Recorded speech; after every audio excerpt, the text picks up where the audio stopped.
Okay, everyone, welcome to the Snowfall review. We're going to get right into it, and there are going to be spoilers, so just be aware of that if you haven't completed all 24 episodes. Let's get right into it.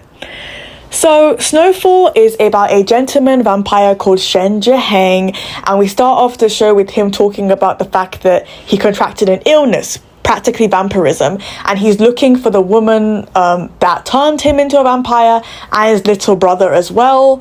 That woman is basically his, let's say, adopted mother, like a concubine his father married during the Qing dynasty that had vampirism, and also had a son that also was a half vampire called Situ Lian. His actual name is Qian though. And he's looking for them, and he's in Hadong. He owns a newspaper. He's a newspaper tycoon, and he writes against the Hadong army, who do a lot of like nefarious things, and they want to come attack him. And then we meet a guy called Li Ying, who has this grudge against Shen that we later find out is because he feels like the guy didn't save his sister back when he was young. And so he grows up, and Shen's like, I don't know why this guy hates me so much, and he later finds out why, and it all sort of unravels from there. Alongside this, because I mentioned all of those things because the main thing as well is that there are three stones: the Profound Yang Stone, the Blood Amber Stone, and the Fantasy Stone.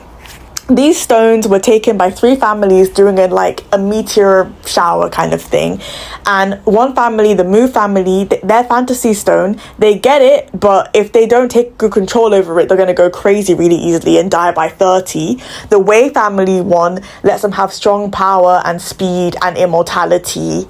And then the Mo Stone is the one where they have to learn how to use it with good intention. And that's all we know. And then throughout the entire show, the main focus is on Li Ying's battle with Shen Jiheng, because Li Ying works for the Hadong army at the Economic Development Committee. And Li Ying, Mr. Shen also writes stuff against Li Ying as well as his boss, Commander Qi. And that's why he's going for him, as well as feeling like he insults him and he looks down on him and all this kind of stuff, pretty much. And that's like a summary of the show. I could also add on, there's a character called Milan, who's the female lead, who falls in love with Mr. Shen because she's blind, and he takes care of her because her parents abuse her quite badly, and she also ends up being turned into a vampire. That's a summary of the show. Let me move into what I liked about this drama. So I liked that this drama had great cinematography. I really liked quite a lot of the camera shots. Some were odd, some were weird. Like there were scenes where it was purposefully dramatic that I didn't really like. But for the most part, it was very watchable, right, in terms of the camera work. Also, costume-wise, I loved everybody's costumes. Everybody always looked stunning, beautiful. The makeup was fantastic, in my personal opinion anyway. And it's called Snowfall, so they're always around the snow, it's always raining. It really sets the tone for the whole vampire theme, so I really liked that. I actually liked the main character as well. He's a gentleman, he wants to be dignified, and his main rule is that he won't kill, no matter how bad things get. Eventually he does have to kill because the people coming after him are absolutely relentless, and they threaten his loved ones, which is his younger brother, who he finds out is Situ Lian, a guy that he meets 3 years before we meet him in the show, and Milan, the blind girl who doesn't become blind after he turns her into a vampire.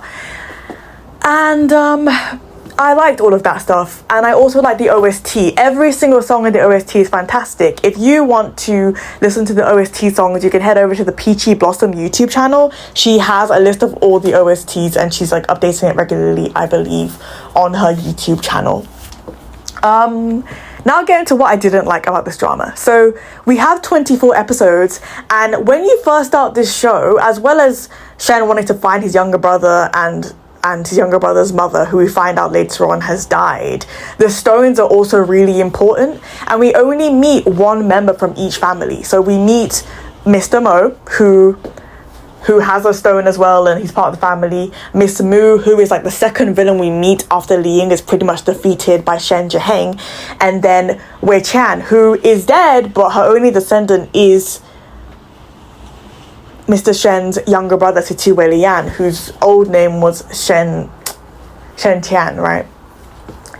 So in my opinion, because of the way they structured this and they focused on Li Ying as like the main villain for at least the first 12-13 episodes, the intersection of the stone stuff isn't really done very well, and so everything then gets shoved into episode 24, which I think personally it showcases quite a weak script because it doesn't really seem to make any sense.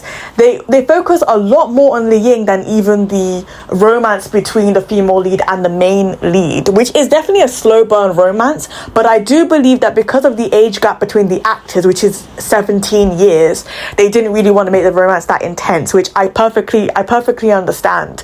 But if not to do that, at least to include more about the families and the stones would have made more sense, and the last episode would have been less hectic. I also believe potentially censorship might have affected the way the ending is and the structure, which is why we got what we got in this show, in terms of Li Ying being the focus, and in terms of the main message of the show, at least in my opinion, seeming to be that the good and the dignified, when they fight to the very end, you know, and even maybe like lose some of their standards, not completely in my opinion, because he did the right thing, they will end up having a bitter end, because in a world full of such chaos, being good has so many consequences, and I think that's the main message of the drama. But I do question whether censorship has changed that message, and maybe the characterization of the main character and the main villain would have been different had it not been so censored, because from what I hear, it was going to be pro-Japanese, anti-Japanese sort of thing. So Li Ying's obsession with Shen Zhiheng would probably have made more sense within that context, and Shen Zhiheng's actions would have made even more sense within that context. And I also mean that because a lot of his actions are actually quite delayed when it comes to saving the people he cares about, and his younger brother is more ready to kind of like do stuff and not be so patient, because he kind of lacks human emotion because he was born like as a vampire practically. Another thing is we don't have a lot of vampire lore. Like, we don't know why they stopped aging at a particular point. We don't know if Siqi Wei Lian will continue to age because he's a different kind of vampire to Mr. Shen. He wasn't turned, he was born that way. We also don't really get much information about like if a stone is with the family and only one member of the family can use a stone, which we're told by Mr. Mo, why do the families become so obsessed? Like, Miss Mu's family are always like in her business and wanting to control things, and it's like, if only one person can use the stone, why is the whole family not infighting? Like, there are things that are definitely not explained because they're giving more time to Li Ying and character analysis than they are to plot and things that they've actually mentioned in the show, which in my opinion is an odd choice. And this is not to say that the show isn't watchable, because it's watchable. It's absolutely watchable and it's really enjoyable, but the lack of information about the stones, and I would even argue certain plot holes, like in episode 15 when Shen opens his tombstone and he looks at the stone, but it doesn't make complete sense, because he, in a previous episode before episode 15, he asks his brother, do you know where the stone is? And his brother doesn't know where it is.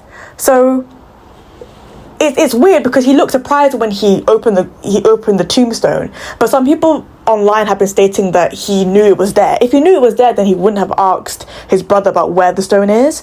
And another thing is, even if he didn't know it was there, his grandmother had erected the cenotaph like after he had turned into a vampire, so that nobody would blame him for anything that happened in their family. And the grandmother and Wei Chu, his brother's mother, were at odds. There's no way that they're helping each other. And this also add on to the fact that Wei Chu got weaker once she left the Shen mansion with her son as well, because the reason why Wei Chu turned him into a vampire was because the grandmother tried to burn her because she saw her drinking chicken blood, because she's a vampire, not a witch, and she tries to burn her and her son at the stake. And so the Wei Chu just kills everybody apart from the grandmother, because she wants to like teach her a lesson. And then, of course, during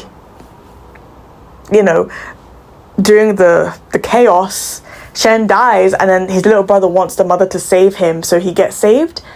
And there's a recurring thing with his brother saying, you were supposed to be my servant, that's why you're alive. And they have a whole fight about it, because Shen's like, you didn't tell me you're my brother for 3 years, and I've been looking for you. But they do make amends, and even his brother learns to be a little more human over time, because he falls in love with a woman called Jing Shu, who's also in love with Li Ying, the main villain. And she, at the end, at least cares a bit more about Situ Wei Lian, at the end at least, but she's very obsessed with Li Ying, and she actually ends up sleeping with him. And the problem is that she loves him but doesn't understand his deep inferiority complex and why she wouldn't want to marry a rich girl like her. Adding on to the fact that in this show, character is very important. So even Shen Zhiheng says at a certain point towards the end of the drama, like, I'm similar to Li Ying, but like I wouldn't do what he does, and I'm kind of more dignified than him, because even though I'm a vampire, I wouldn't stoop that low. So they're kind of foils to each other. But like, that's interesting, but we didn't need to see all those episodes of that, and they could have delved more into the stones. I know apparently the stones weren't in the original source material, but it would have been nice for them to have developed that more in the show, since it was something they added on to the original source material as well. Based on everything I've said, I'm rating this drama an 8.5 out of 10. Would I rewatch this? After finishing it and knowing the ending, I don't want to rewatch the whole thing, but I think there are certain episodes that are kind of funny, or like interesting or kind of lighthearted, that I'd probably rewatch. But even then, I wouldn't say it has, at least for me personally, the highest rewatch value. Again, I like the way it looks, I like the visuals, I like the OST, and it was fun to watch. It's just, I'm also kind of disappointed by the ending, and also the way they structured everything, focusing on Li Ying more than the stones, which feels like a genuinely odd choice. And I think if not for censorship, this show could have been spectacular, but we got a lot of things removed that made things make less sense, and maybe the writers had to focus on other things, which seems really unfair. But those are my thoughts. Let me know what you thought about Snowfall in the comments below. If you like my channel, please subscribe. If you like this video, please hit the like button below. Thank you so much for listening. Bye.